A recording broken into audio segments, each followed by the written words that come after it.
दोस्तों, कुछ अरसे से ऐसी फिल्में जो सीक्वल के तौर पर बनाई जाती हैं या जिनकी जो कहानी का तसलसल पीछे पीछे भी फिल्माया गया है, रिलीज़ किया जा चुका है, तो अक्सर वो फिल्में नाकाम हो रही थीं।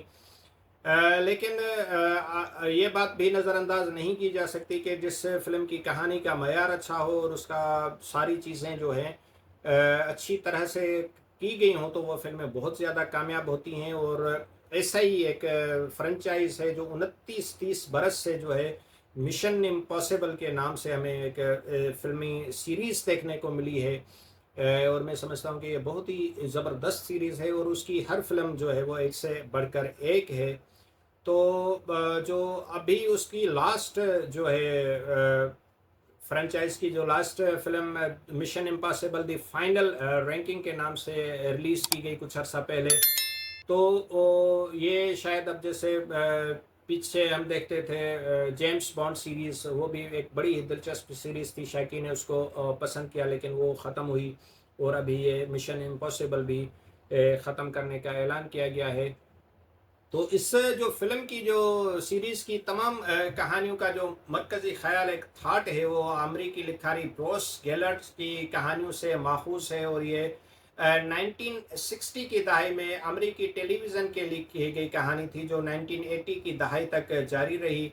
उसकी मकबूलियत को देखते हुए 1990 में टॉम क्रूज़ के वो मरकज़ी किरदार में शामिल करके इसकी पहली फ़िल्म बनाई गई, जिससे टेलीविज़न की तरह बड़े स्क्रीन पर भी मकबूलियत मिली। और यूं अगले 29 साल ये फिल्म सीरीज़ बड़ी स्क्रीन पर अपनी मकबूलियत समेटती रही और बॉक्स ऑफिस पर धूम मचाती रही। ये कह सकते हैं कि इस सीरीज़ की मकबूलियत में मरकज़ी किरदार इस कहानी का भी है जो ब्रूस गेलर, क्योंकि मरकज़ी थाट ज़ाहिर है उस राइटर ने क्रिएट किया था।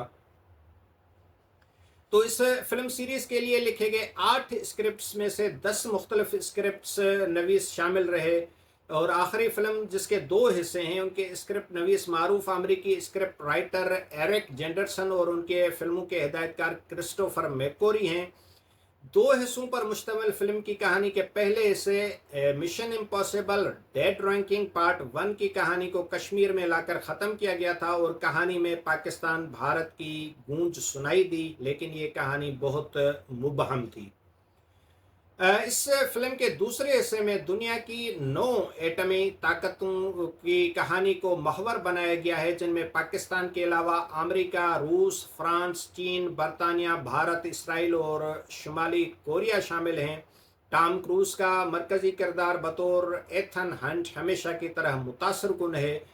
इस फिल्म में वो दुनिया को मसनूई जहानत की तखरीबकारी से बचाने निकला है, जो दुनिया के 9 एटमी ममालिक के बमों को खुदकार तरीके से चलाने की मुमकिन महारत रखती है। तो हैरत अंगेज तौर पर पाकिस्तान का इस आखिरी फिल्म में बहुत वाज़ह तस्करा किया गया है और 2 बार पाकिस्तान का नाम लिया गया है। एक बार इस्लामाबाद का जिक्र हुआ, जबकि 3 बार पाकिस्तानी झंडा भी दिखाया गया है।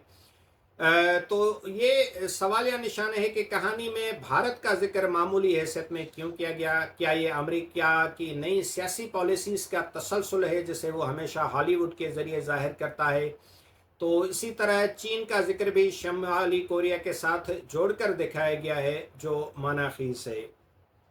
ये फिल्म बरतानिया, माल्टा, नॉर्वे, इटली और जनूबी अफ्रीका में अक्सबंद की गई है और फिल्म के हिदायतकार क्रिस्टोफर मैकोरी और हीरो टॉम क्रूज दोनों इस फिल्म के मरकजी प्रोड्यूसर्स भी हैं। और 40 करोड़ डॉलर्स की बजट से तैयार की जाने वाली फिल्म को अब तक ये दुनिया की महंगी तरीन फिल्म कहा जा रहा है। और इस फिल्म को न सिर्फ फिल्मी शायकीन बल्कि नाकदीन की तरफ से भी सराहा गया है और उसकी हिदायतकारी के एतबार से भी इसको मजबूत फिल्म करार दिया जा रहा है। और टॉम क्रूज जो है वो हमेशा ही इस एथन हंट के जो किरदार है उसको बहुत ही खूबसूरत तरीके से निभाता है।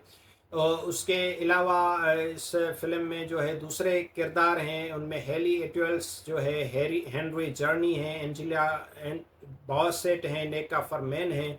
उन सब ने जो है वो अच्छी अदाकारी की है। मौसीकी का शोबा भी काफ़ी इस फिल्म का इंटरेस्टिंग और जानदार है और जो बैकग्राउंड म्यूज़िक है वो इस कहानी के हिसाब से बहुत ही अच्छा है।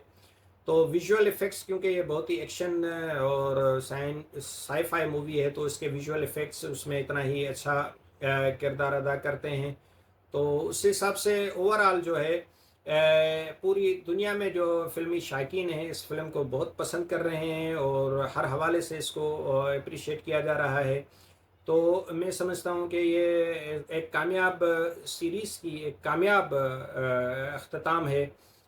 بہت سارے فلمی شائقین جو ہے وہ اس سیریز کو دیکھ چکے ہوں گے، دیکھ رہے ہوں گے، اور جو نیو جنریشن ہے اس کو بھی دیکھنا چاہیے اور ان کو اندازہ ہوگا کہ جو فلمی سیکویلس بنائے جاتے ہیں تو ان کی کہانی کا تسلسل اور وہ جو ہے سیٹ اپ کیسے بنایا جاتا ہے اور کس طرح اس کو کامیابی کے ساتھ شائقین تک پہنچایا جاتا ہے.